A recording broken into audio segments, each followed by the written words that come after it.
അസ്സലാമലൈക്കും മക്കളെ, സുഖനല്ലേ നിങ്ങൾക്കെല്ലാം?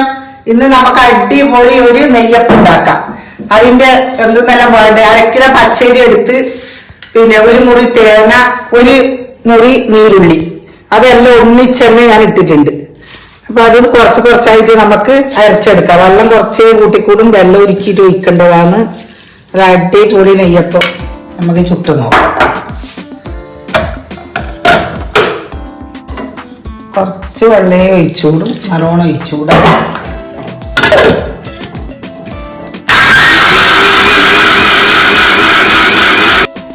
നന്നായി മൊടിഞ്ഞ് അരച്ച വാഴുന്നുണ്ട്. ഇനി നമുക്ക് വെള്ളം ഒഴിക്കാം.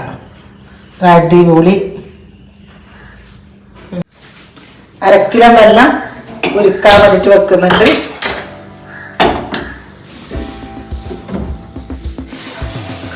വെള്ളം നന്നായി ഉരുകി പിന്നെ നമുക്കിത് മാവിലേക്ക് ഒഴിക്കാം, അരിച്ചിട്ട് ഒഴിക്കാം. എന്തെങ്കിലും പൊടിയും കല്ലും പൊടിയെല്ലാം ഉണ്ടാവും ചില സമയം. അപ്പൊ നന്നായി ഒന്ന് ഒഴിച്ചതിന്റെ ശേഷം നമുക്കിത് കലക്കിയിട്ട് ഒരു 5 മിനിറ്റ് കലക്കിയിട്ട് വെക്കാം. പൊടി 5 മിനിറ്റ് നന്നായി കലക്കിയിട്ട് നമുക്ക് ഇവിടെ വെക്കാം. പിന്നെ നമുക്ക് ഉപ്പിടാം. ഉപ്പ് നോക്കിയിട്ട് വേണം പിന്നെയും ഇടാല. കുറച്ച് ഉപ്പിട്ട് ആവശ്യത്തിന് ഉപ്പിടാം. കലക്കിയിട്ട് ഒരു 5 മിനിറ്റ് വെക്കാം നമുക്ക്. അങ്ങനെ ചീനച്ചട്ടിയിലേക്ക് എണ്ണ ഒഴിക്കാം. എണ്ണ ഒഴിച്ച് നല്ലോണം കായിട്ട് എന്നിട്ട് നമുക്ക് നെയ്യപ്പം നല്ല കടയിൽ നിന്ന് കിട്ടും പോലത്തെ നെയ്യപ്പം നമുക്ക് ചൂടാം.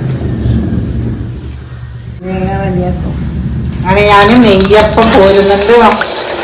അടിപൊളി നെയ്യപ്പം നമുക്ക് തിന്നാം.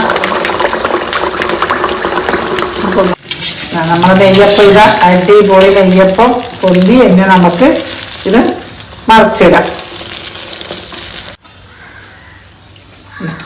അടിപൊളി നെയ്യപ്പം, അടിപൊളി നമ്മളെ നെയ്യപ്പം റെഡിയായി മക്കളെ. അടിപൊളി നെയ്യപ്പം നമ്മളെ നെയ്യപ്പം റെഡിയായി മക്കളെ. ഇതാ നല്ല ഉള്ളെല്ലാം നല്ല പാഞ്ഞിന് പദങ്ങൾ പിടിച്ച പോലെ പൊന്തിയിട്ടുണ്ട് നെയ്യപ്പം. നല്ല എല്ലാവരും പറക്ക് ചുട്ടു നോക്കണം. 1/2 കിലോ പച്ചരിയും 2 കഷ്ണം വെല്ലുണ്ടെങ്കിൽ എല്ലാവരും പറക്കും ഇത് ചുട്ടു നോക്കാം. എന്നിട്ട് കമന്റ് ബോക്സിൽ പറയണം ഇതേപോലെ ആയിട്ടുണ്ടെങ്കിൽ. പിന്നെ പുതിയൊരു വീഡിയോ ആയിട്ട് ഞാൻ നാളെ വരാം. അസ്സലാമു അലൈക്കും.